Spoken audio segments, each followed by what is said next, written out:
ओम शांति। प्यारे बाप दादा चाहते हैं हम आत्माएं क्रोध मुक्त बने।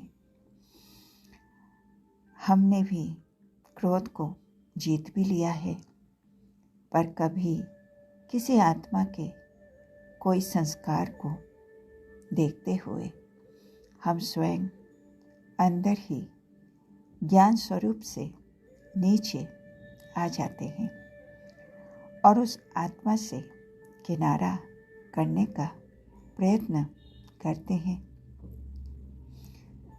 तो बाबा कहता है ये क्रोध का ही अंश घृणा है। जैसे क्रोध अग्नि से जलने के कारण दूर रहते हैं, वैसे ही ये सूक्ष्म घृणा भी क्रोध के अग्नि के समान किनारा करा देती है। इसका रॉयल शब्द है अपनी अवस्था को खराब करे, इससे किनारा करना ही अच्छा है। न्यारा बनना और चीज़ है, किनारा करना और चीज़ है। प्यारे बन न्यारे बनते हो वो राइट है, लेकिन ये सूक्ष्म घृणा का भाव ये ऐसा है, ये तो बदलना ही नहीं है।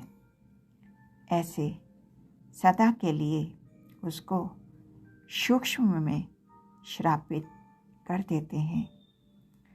हम सेफ रहे वो अच्छा है, लेकिन उसको सर्टिफिकेट फाइनली दे देते हैं, ये ठीक नहीं है। हमें उसकी विशेषता को देखते हुए सदा उसके प्रति भी श्रेष्ठ भावना, श्रेष्ठ कामना रखते हुए इस क्रोध के अंश को भी विदाई देना है। अपना बचाव करना ठीक है, लेकिन दूसरी आत्माओं को गिरा करके अपने को बचाना ये ब्राह्मणों की विशेषता नहीं है। घृणा भाव अर्थात गिराना है तो खुद को भी बचाना है, दूसरों को भी बचाना है। इसी को कहते हैं विशेष बनना और विशेषता को देखना। तो इसलिए हमें रावण के इस अंश को सदा के लिए विदाई देना है और इसके लिए साइलेंस की शक्ति को अपनाना है।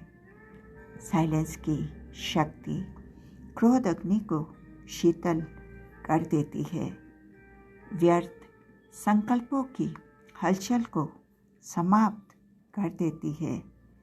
कैसे भी पुराने संस्कार हो वो समाप्त हो जाते हैं।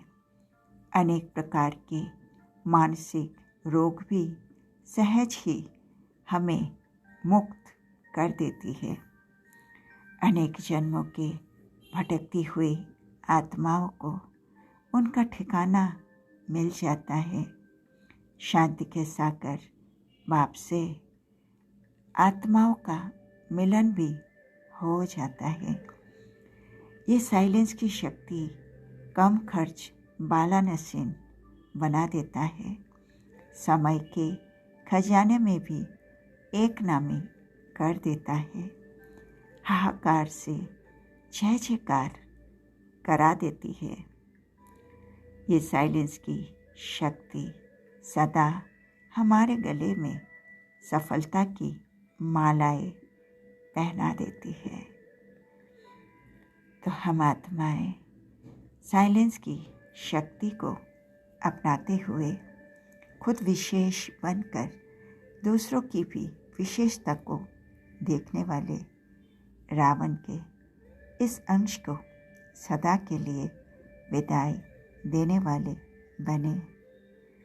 प्यारे बाबा की इतनी प्यारी शिक्षा के लिए शुक्रिया बाबा, शुक्रिया। ओम शांति।